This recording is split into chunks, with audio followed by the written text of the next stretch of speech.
Did you know your house cat shares 95.6% of its DNA with tigers, and that its purr might help heal broken bones? You didn't adopt a cat. You accepted an invitation from an ancient predator who chose to walk beside us on its terms. This is the untold story of how wild hunters evolved into household companions. This is the origin of the domestic cat. Today, I will put you to sleep with a story about cat. Tuck in and relax. May your dream tonight be with cat. Long before humans built cities or carved stone temples, the ancestors of today's cats roamed the wild landscapes of Africa and the Middle East. These were not pampered pets or TikTok sensations. They were solitary, stealthy survivors. The African wildcat, known scientifically as Felis libica, is the closest living relative of the domestic cat. Remarkably, African wildcats still prowl deserts and savannas today, almost indistinguishable from the house cats nestled on our couches. Why did this specific species, out of all the wild felines, become our companion? It begins with their nature. Felis libica are solitary but curious, territorial but adaptable. Importantly, unlike lions or leopards, this behavioral trait became the first step toward domestication. Modern cats, including Felis libica, are part of the Felidae family, which emerged around 10 to 15 million years ago. The cat's early ancestors spread from Asia into Africa and Europe. One such lineage, the Felis genus, includes small wildcats across Europe, Asia, and Africa. Genetic research suggests that all domestic cats today descend from a single domestication event involving Felis libica, most likely in the Fertile Crescent. This is no accident. It was in this region that the seeds of agriculture were first planted, and with grain came rodents.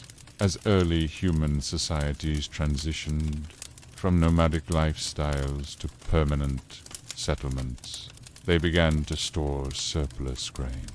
These granaries, brimming with food, attracted mice and rats. Suddenly, a new ecological niche emerged, a feast for the wildcats. Unlike dogs, which humans actively domesticated through selective breeding for hunting, protection, or companionship, cats began their journey differently. They chose us. Wildcats that were less fearful of humans found a steady supply of prey near human settlements. Over time, they grew tolerant of people, and people grew tolerant of them. Eventually, a few cats became more than tolerated. They became valued. This mutual benefit formed the foundation of domestication. Humans didn't coerce cats into companionship. Cats discovered that our homes were good places to hunt and raise their young. Be friendlier, calmer cats thrived, and their traits were passed on.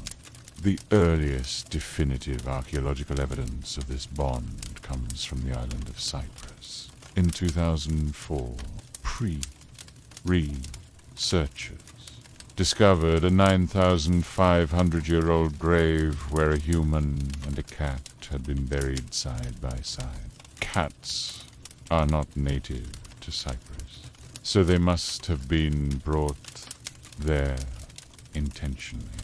This suggests not just coexistence, but companionship. The burial site in Cyprus provides one of the most compelling insights into early cat domestication.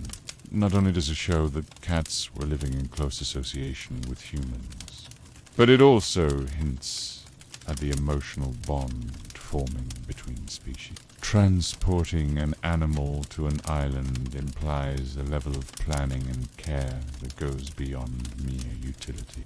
These cats weren't simply working animals. They were becoming companions.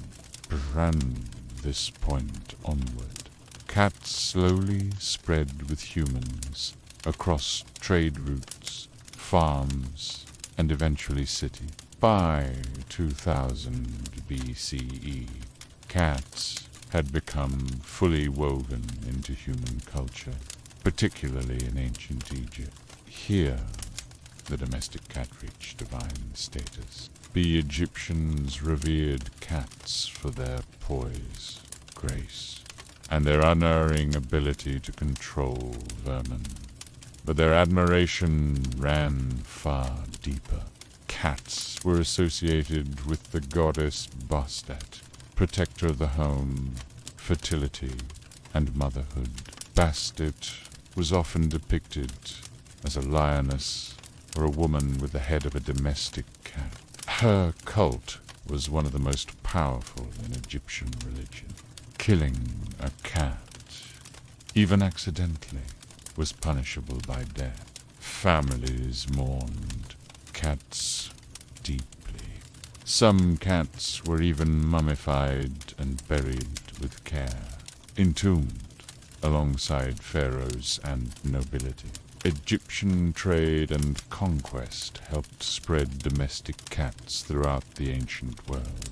Phoenician traders, Roman soldiers, and seafaring merchants carried cats aboard ships to control vermin, allowing the species to expand its global footprint. As cats traveled beyond Egypt, they adapted to new cultures and climates.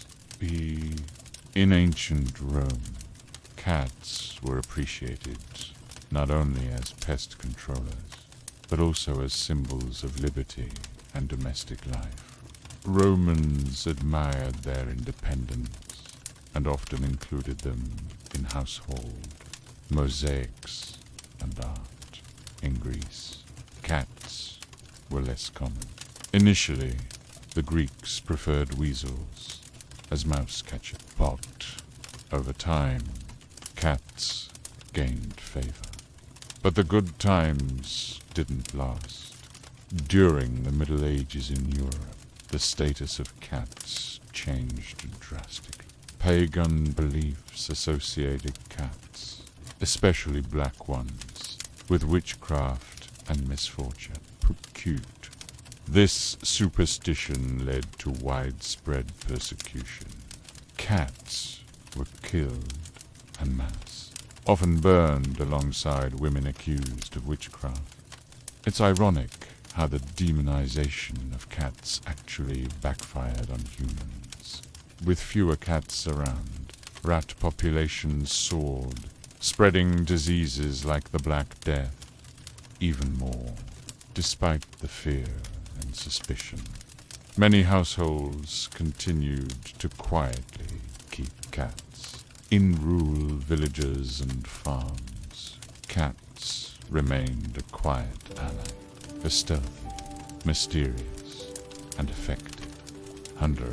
That's all for the time being. In our next video, we will cover how the cats rise again and become the rulers of our household. Please subscribe so that you don't miss that. Thank you for watching.